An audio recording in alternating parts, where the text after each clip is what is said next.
ओम गंग गणपते नमो नमः। श्रीमद्भागवत महापुराण चतुर्थ स्कंध अथ त्रिंशो अध्याय पुरंजन पाख्यान का तत्पर्य अध्याय 29 भाग 3।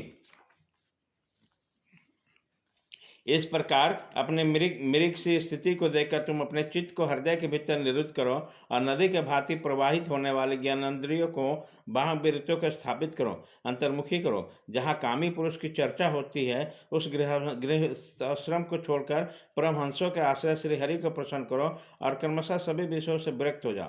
राजा प्रचिन बहरीन कहा, भगवान आपने कृपा करके मुझे जो उपदेश दिया है उसे मैंने सुना है और उसे विशेष रूप से विचार भी किया।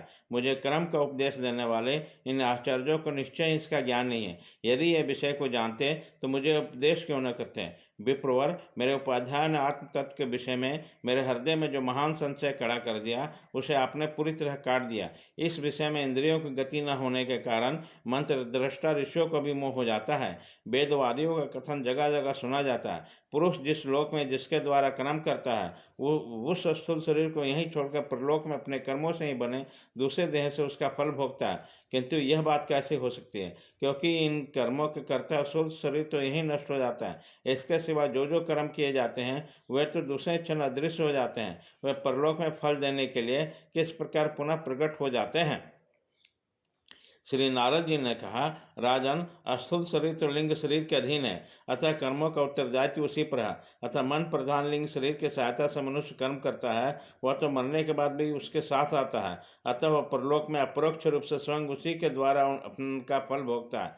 स्वप्नावस्था में मनुष्य जीवित शरीर का अभिमान तो छोड़ देता है, किंतु इसी के समान अथवा इससे भिन्न प्रकार के पशु पक्षी आदि शरीर से अपने मन के संस्कार रूपी स्थित कर्मों का फल भोगता है। इस मन के द्वारा जीव जिन स्त्री पुत्र आदि को ये मेरे हैं, जय आदि मैं हूँ ऐसा कहकर मानता है, अपने उनके किए हुए पाप पुण्य आदि कर्मों को भी अपने ऊपर ले लेता है और जिनके कारण उसे व्यर्थ है फिर जन्म लेता है। जिस प्रकार ज्ञानेन्द्रिया और कर्मेंद्रिया दोनों को चेष्टाओं से उनके प्रेरक चित्त का अनुमान किया जाता है, उसी प्रकार चित्त की भिन्न भिन्न प्रकार की वृत्तियों से पुनर्जन्म कर्मों का अनुमान होता है। अतः कर्म अदृष्ट रूप से फल देने के लिए कालांतर में मौजूद रहते हैं।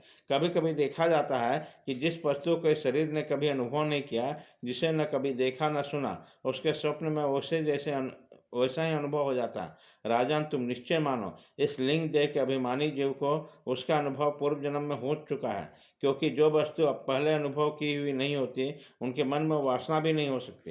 राजन, तुम्हारा कल्याण हो। मन ही मनुष्य के पूर्व रूपों तथा भावी शरीर आदि को बता देता है और जिनका भावी जन्म होने वाला नहीं होता उन तत्ववेत्ताओं को विद्युत मुक्ति का पता ही उनके मन में लग जाता है। कभी कभी स्वप्न में देश काल अथवा क्रिया संबंधी ऐसी बातें भी देखी जाती है जो पहले कभी देखी या सुनी नहीं गई, जैसे पर्वत की चोटी पर समुद्र, दिन में तारे अथवा सिर कटा दिखाई देना। इसके दिखने से निंदा दोष का ही कारण मानना चाहिए। मन के सामने इंद्रियों का अनुभव होने पर भोग्य पदार्थ भोग रूप में बार बार आते रहते हैं और भोग समाप्त होने पर चले जाते हैं। ऐसा कोई पदार्थ नहीं आता जिसका इंद्रियों से अनुभव न हो सके। इसी का कारण है कि सब जीव मन सहित है। साधारणतः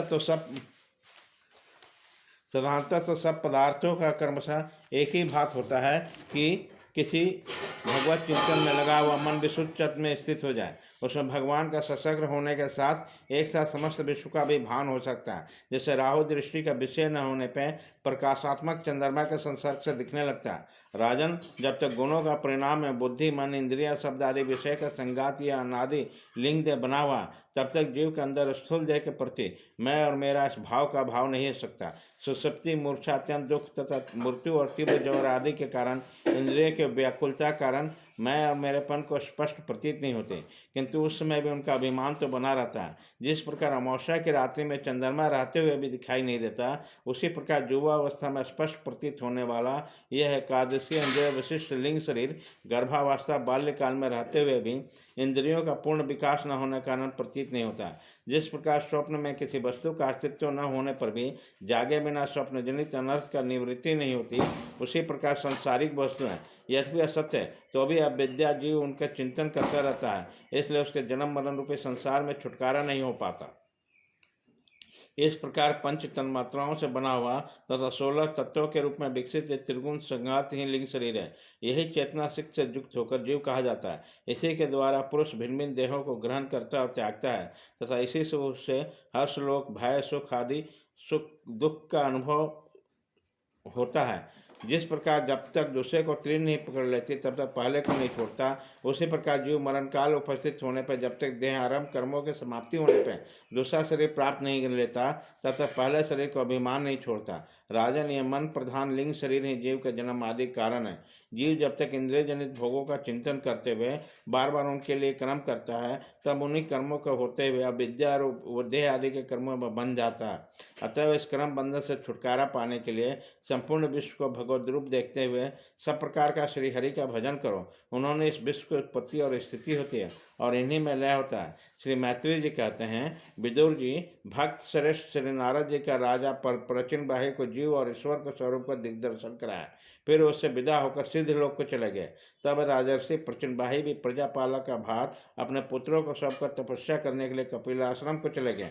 वहाँ बीरबल ने समस्त विषयों की आसक्ति छोड़कर एकाग्र मन से भक्तिपूर्वक श्रीहरि के चरण कमलों का चिंतन करते हुए सारूप्य पद प्राप्त किया। निष्पाप विरुद्ध जी, देवर्षि नारद के परोक्ष रूप से कहे हुए इस आत्मज्ञान को जो पुरुष सुनेगा सुनाएगा वह शीघ्र ही लिंग देह के बंधन से छूट जाएगा। देवर्षि नारद के मुख से निकला हुआ यह आत्मज्ञान भगवान मुकुंद की यश से संबंध होने कारण त्रिलोकी को पवित्र करने वाला, अंतःकरण का शोधक तथा परमानंद को प्रकाशित करने वाला है। जो पुरुष उसकी कथा सुनता है वह समस्त बंधनों से मुक्त हो जाएगा और फिर उसे संसार चक्र में नहीं भटकना पड़ेगा। विदुर जी, गृहस्थम से पुरंजन के रूप में परोक्ष रूपी कहा गया यह अद्भुत आत्मज्ञान मैंने गुरु जी की कृपा से प्राप्त किया। इसका तात्पर्य समझ लेने से बुद्धिजीक देव का देवाभिमान निर्मित हो जाता है तथा उसका परलोक में जीव किस प्रकार कर्मों का फल भोगता है यह संचय में मिट जाता है। इति श्रीमद्भागवते महापुराणे पारमहंस्यां संहितायां चतुर्थ स्कंधे विदुर मैत्री संवादे प्राचीन बहिने नारद संवादो नामे कौन 300 अध्याय।